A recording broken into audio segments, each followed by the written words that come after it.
Do it yourself مع باسكال كل ثلاثة والجمعة. بونجور باسكال. بونجوري. سافا. اليوم قلتي لي رح نحكي عن النقشات. صح، البرنتس على بشو بالقماش بالبابي بان. بابي بان في يكون على القماش، في يكون على البلاط، في يكون مثلا خزانه ما بيكون طاوله ما. ف يعني كيف هو نعرف ندخل هالبرنت بطريقه صحيحه. نعم.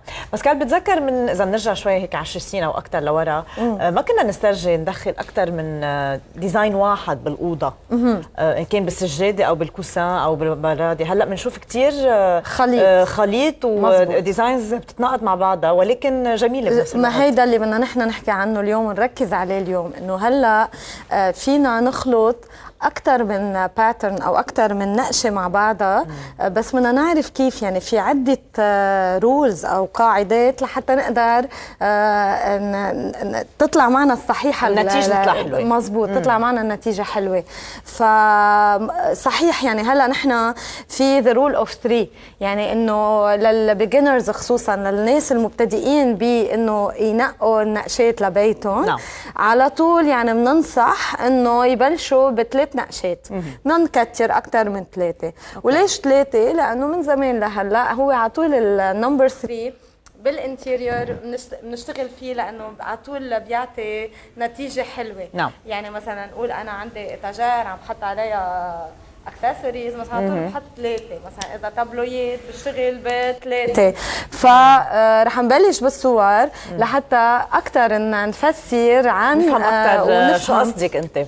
لنفهم اكثر. هون يعني شو عم نشوف؟ هون عم نشوف مثلا الباترنز اللي رح نشتغل عليها. اللي بدي اقوله انا انه ال3 باترنز اللي انا حكيت عنهم انه بدنا نشتغل فيهم، بده يكونوا اول شيء اللي بدنا نفهمها كثير واضحه، انه كل وحده قياس. يعني انا ما فيني اشتغل مثلا ب3 نقشات كل وحده شيء وثلاثتهم كبار مثلا. اوكي. هون سو الحجم هون بيلعب دور؟ هون صحيح ضروري، يعني انه بيصير في مثل كونفليكت اوف انترست. اوكي، يعني هون مثل ما شايفين بالصوره السجاده اكبر باترن. صحيح، هون عم نشوف انه اللي طاغي هو السجاده. اوكي، بعدين الحيط البابي بان بميديوم، يعني هو على طول عندي لارج ميديوم وسمول. دونك انا بدي اعرف وزعهم بطريقه انه يكون السكيل ما ولا شيء يطغى على الثاني، ويضل في يكون في هوموجين، يكونوا هوموجين بين بعضهم. نعم. فيعني اللي شفناه انه كان عندي انا سكيل كبيره يلي هي كانت السجاده، كان عندي اصغر على البابي بان، وكان عندي الاصغر بكوسان محطوطه على الكنبيه. نعم. هلا اللي بدي اقوله انه لما بدي اشتغل انا على الحيط على البابي بان، على طول البابي بان بده يكون سكيل لحاله. يعني انا وفي يكون هاي يلا سكيل، اذا فيني اقرر انا تكون البرنت الكبيره او صغيره او الوسط. نعم.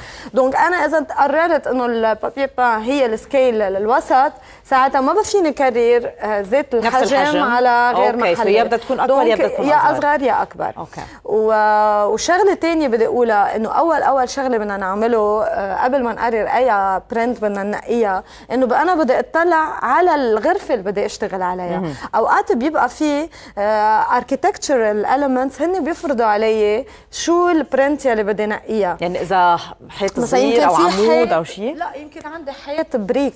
اوكي. مثلا هيدا البريك ديجا عنده تكستير لحاله. نعم. وعنده شيب لحاله، انه في بيفرض علي انا يلبق معه انواع معينه من البرنت مثلا. او مثلا يمكن انا عندي اوضه صغيره كثير، ما فيني اختار يزبط معها. نعم.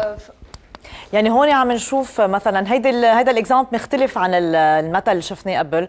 هون عم نشوف 2 كوسان على الارض، والباترن تبعيتهم اكبر من الباقيين محطوطين على الكاوتش، بس كمان هون شايفين الالوان مختلفه. صحيح. فينا نغير بالالوان وفينا كمان نشكل بحجم الباترن. مزبوط؟ صح، مزبوط. أوكي. يعني انا اللي بدي اقوله انه بدنا ننقي كمان غير انه سكيل، بدنا نحكي بالالوان. الالوان يلي بدنا الالوان يلي بدنا اوكي عم نظبط الميكرو تبع باسكال مش مشكله. في شغله كمان كان بدي اقول لك عنها انه عاده البابي بان باسكال بالاكزامبل اللي قبل شفناه ديزاين واحد، بس في بابي بان بيكون داخل له كذا باترن، يعني على كل الحيط ايمت بنشوف شقفه رييه بعدين شقفه فلوري بار اكزامبل على نفس الحيط. صح. فهون كيف بدنا نلبقوا على باقي الاكسسوارز بالاوضه؟ ما هون اللي بدي اقول لك انه اوقات كثير في انواع برينتس كثير بيلبقوا مع بعضهم، هول رح نحكي عنهم كمان. نعم. يعني مثلا انا في عندي لنقول لانه كمان بدي احترم انا، لانه في برنتات كلاسيكال تبقى هي معروفه انه كلاسيك، في برنتات تبقى كثير مودرن، مثلا الفارم جيومتريك. نعم. مثلا في الدوتس البولك دوتس، هول اللي كثير بنشوفهم، هول كثير فن ومودرن وهيك. ما فيني امشي معهم بشيء فيري كلاسيكال يكون الباترن تبعها. هيدي شو هون؟ هون مثلا عم نشوف انه هيدي كومبينيشن كثير ناجحه للديفرنت باترنز. ليش؟ اول شيء عند الفلور يلي هي الطاغية واللي هي أكبر باترن موجودة بيناتهم. نعم. عند الميديوم يلي هي الجيومتريك الفارم جيومتريك يلي هي النيلة. وعند الأصغر يلي هي واللي حلو بيناتهم إنه أنا عندي يونيتي بالألوان، يعني عندي لون واحد بس different shades. يعني هون في جامع بيناتهم يعني. هو اللون الواحد. واللي هين اللي كمان بدنا نحكي عنها إنه أنا بدي انتبه انه انا لما بدي استعمل الباترن اعتبري قررت بدي انه اعمل انا كوسان عليه فلور. نعم. اوكي. ما بدي كرره يكون مثلا 2 كوسان فلور حد بعضهم، لازم اخرقهم يا اما بباترن ثانيه يا اما بسوليد، يعني لون ساده. نعم. ساعتها انا هون بتنجح معي كمان اكثر. اوكي.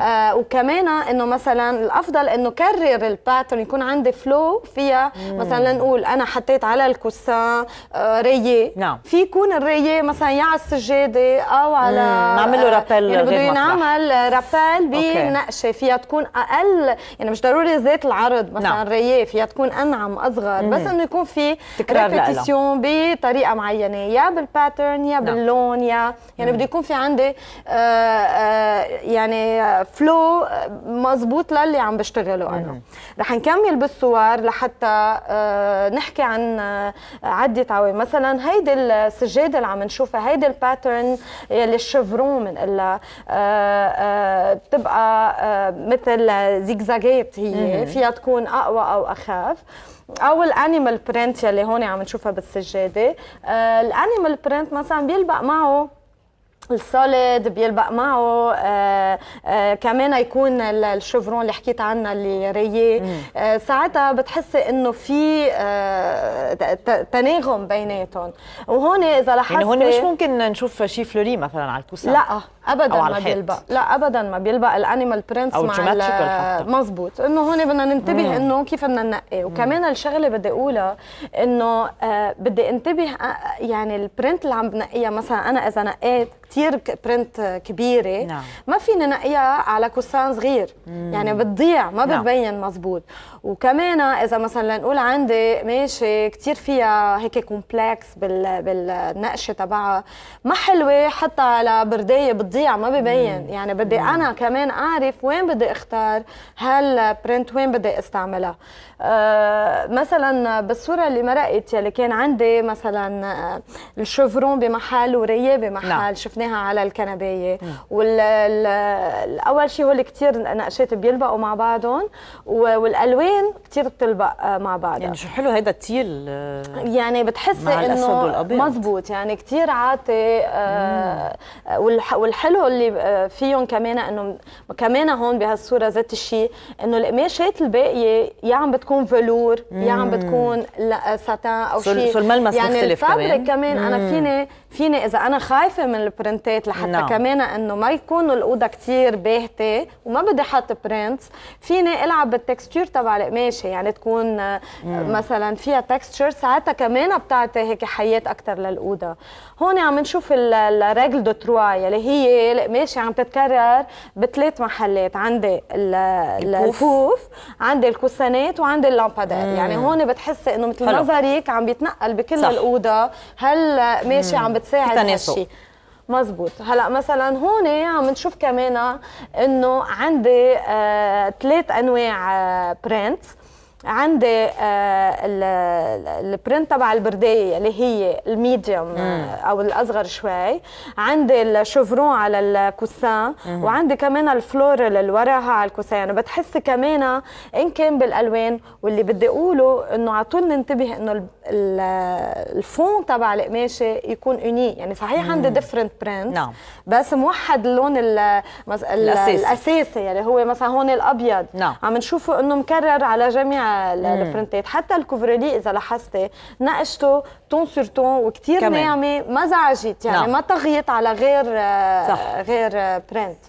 هون مثلا الحلو انه مثلا انا فيني استعمل البرنت بهالاكزامبل شفنا بالكراسي على طاوله السفره، اعطي امبورتانس اللي قاعد على الراس. يعني انه هيك ساعتها بعطيه اهميه. بقدر تعطي هالامبورتانس انه اعطيهم هن القماشه تكون مختلفه عن بقيه القماشات وهن يكون النقشه عليهم. ولاحظتي انه البابي بان القماشه تبعها كثير اصغر وانعم، يعني من يعني ما في تضارب ابدا، لا. وما في انه اثنيناتهم مثل بعضهم يعني يكونوا. هون مثلا الكوربوزيه المعروف الكرسي اللاونج يعني القعده عليها عاده هي كثير انه كلاسيكال ومعروفه. فهون مثل شوي تلعبنا انه مثل عملنا كونتراديكشن بال او كونتراست، انه استعملنا هالقماشه اللي عليها البرنت هيك عليها، حتى شويه حركه كمان لهالاوضه. بالصوره اللي بعدها هون عم نشوف مثلا التكستشر على الخزانه الحمراء. نعم. مثلا بتحسيها هي الفوكل بوينت بهالاوضه، وعاطيه هيك يعني عاطيه جمال، وعاطيه هي الاساس بهالاوضه. يعني لانه عليها هالتكستور وهالبرنت على كمان مساعد انه يعطيها اهميه. كمان هون بهالاكزامبل عم نشوف هيدي البرنت يلي هي مثل الحاله شوي، بتحسيها مثل الحاله هي على الكوفرولي الاكبر برنت الاكبر حجم. بنرجع عم نشوف الرييه بطريقه الانعم، بس بتحسي انه هول الاثنين نقشتين كثير بيلبقوا مع بعضهم. الرييه مع الايكات يلي بتنقلها هي المحلوله الحله.